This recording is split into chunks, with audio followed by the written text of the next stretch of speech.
Planting watermelons in pots at home. Use 2 pumpkin seedlings to graft onto watermelon seedlings to form 3 root systems to supply 1 watermelon vine. Will the resulting watermelons be large and numerous? This is a watermelon seedling cultivated 25 days ago. Take it out with the soil and roots and place it in the middle of the flower pot. This is a pumpkin seedling. Pumpkins are much stronger than watermelons in terms of root system and disease resistance. So many farmers will graft watermelons onto pumpkins to obtain higher yields. Place 2 pumpkin seedlings on the left and right sides of the watermelon seedlings. Use a sharp blade to clean off the excess leaves. On the main vine of the pumpkin seedling on the left, cut a downward slant. Be careful not to cut it off. Pick up the watermelon vine and compare the position and cut a upward slant. Buckle them together and clamp them with a small clip. Now use the same method. Graft the pumpkin seedling on the right onto the watermelon seedling. After completion, bury their roots.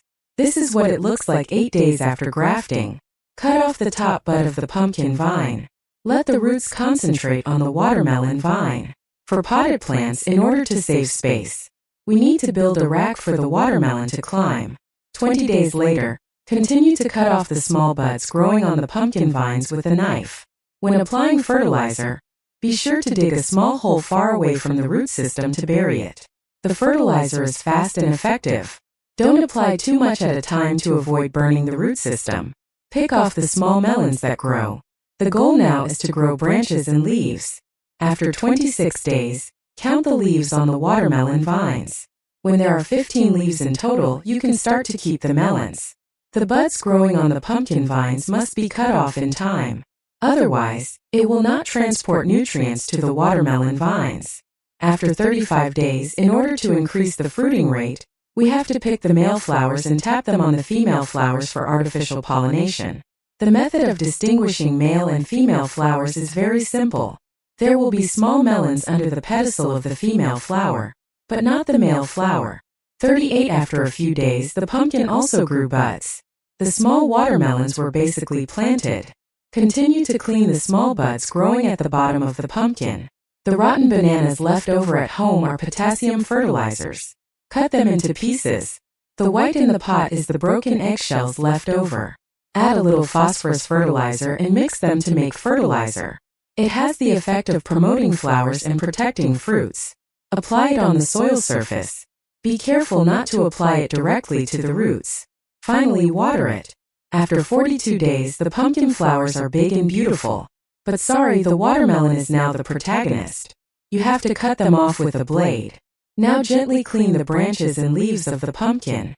Leave the roots connected to the watermelon vines. Create a situation where 1 mother and 2 wet nurses raise 1 child.